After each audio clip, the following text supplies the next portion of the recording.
मेरे थोड़ा सा ओपेक हो जाता है ये दिखा ना कुछ ऑरेंज।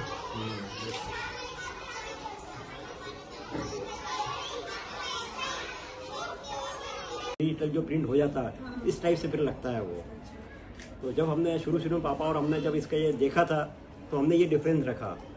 चाहते तो हम भी उसको क्रेक ना देते, लेकिन बिल्कुल क्योंकि हमने इसकी तो इसका सबसे सिंपल जो तरीका है क्या करते हैं आपके हल्ले देखा, हल्ले आती है, हल्ले पाउडर है ना, हल्ले पाउडर को पानी में डिसॉल्व करते हैं, ठीक है ना। तो उसको छाने तो छान ले, वरना उसको नीचे बैठने दे, उसका जो रहता है उसके बाद उसको पीस को डाई करते हैं, ठीक है। उस पीस को अपने डाई कर लिया, हम लोग उसको कहते थे पीला करना।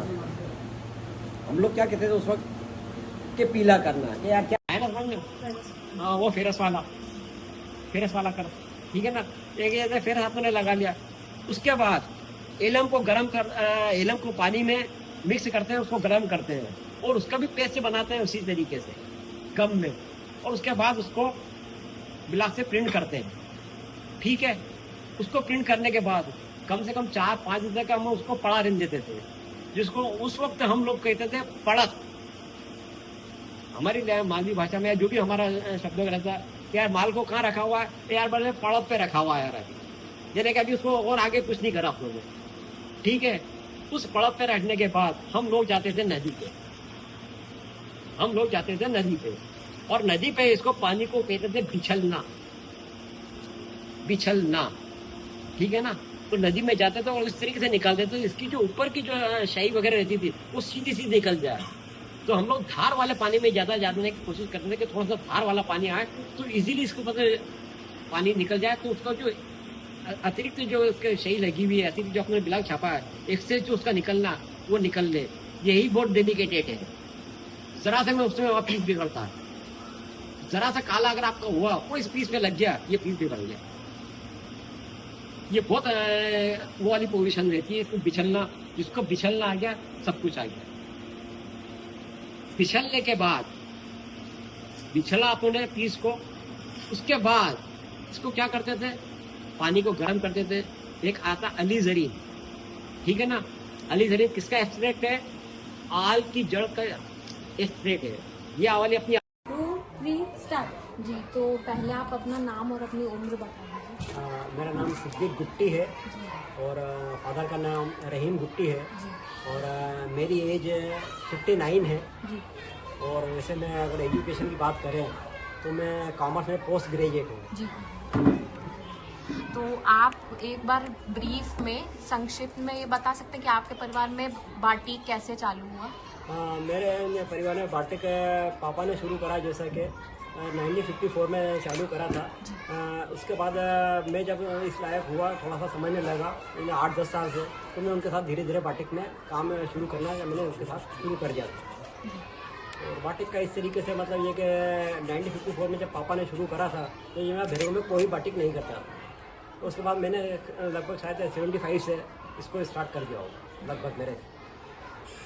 आपके हिसाब से बाटिक की सबसे बड़ी खासियत क्या है जो उसको बाकी कलाओं से अलग बनाती है? बाग एग्जाम्पल अगर बाटिक की अलग अगर अपन बात करें तो बाग प्रिंट से इसलिए अलग आएगा क्योंकि बाग में आपके सिर्फ 2 कलर चलते हैं, लाल और काला, ठीक है ना।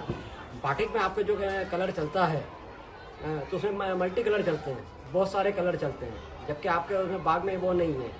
प्लस ये है कि बाग के जो मोटिव हैं वो ब्लॉक के हैं।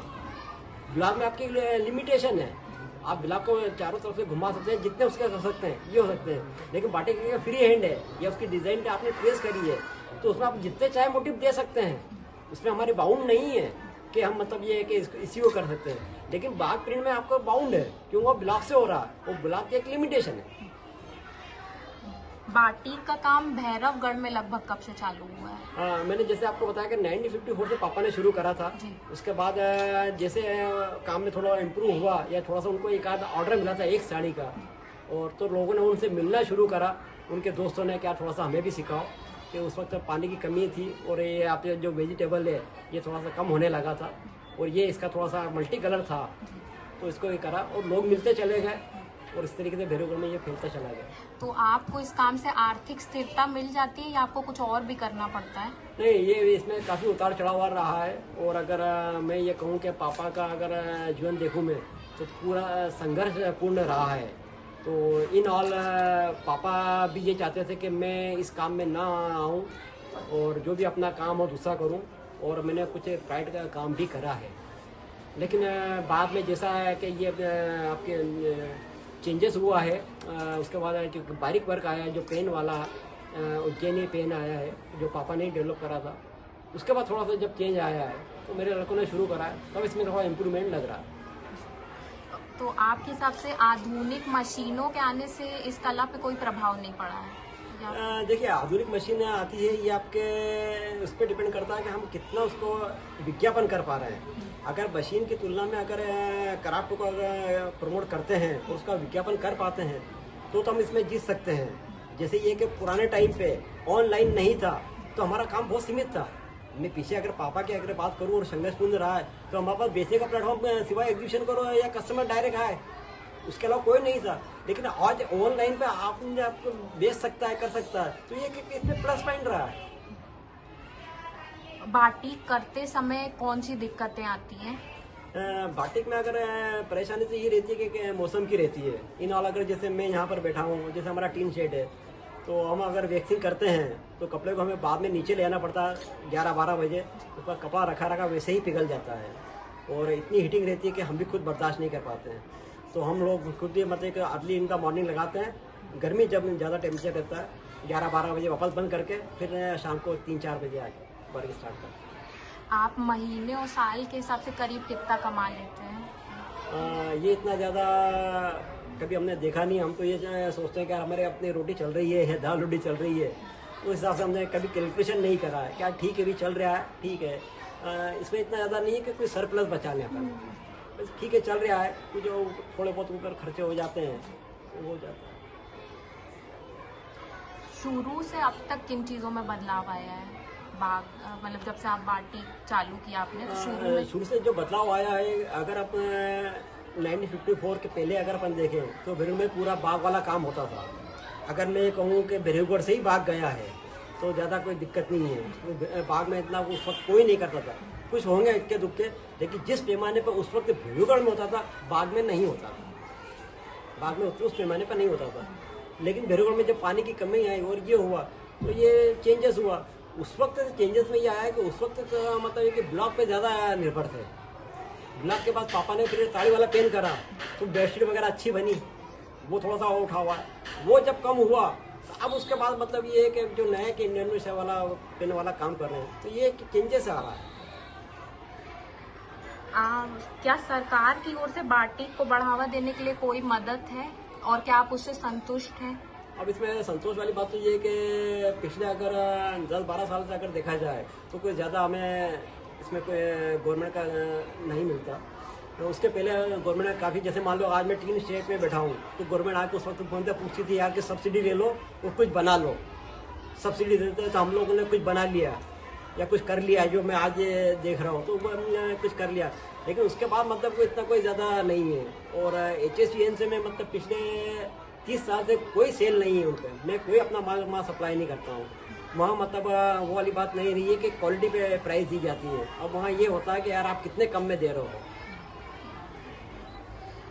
आप ये चाहते हैं कि आगे भी जो आपकी पीढ़ियां हैं वो इस कला को आगे कंटिन्यू करें या ना करें? मैं अपने अगर मेरी सोच है तो जहाँ तक कि मैंने अपने पापा का संघर्ष देखा या मैंने अपने आप को बहुत करीब से देखा है तो मेरी खुद भी बटिक में आने की नहीं थी।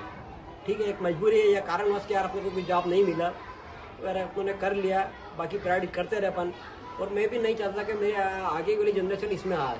लेकिन चूँकि उनकी पसंद ये थी कि दादा ने जो काम करा है, मेरे बच्चे ने कहा कि यार दादा ने जो काम करा मैं उसको ही आगे बढ़ाऊँगा। मैंने कहा ठीक है उनको करो। तो किसी को फोर्स नहीं करता कि मैं कि आप वो करें।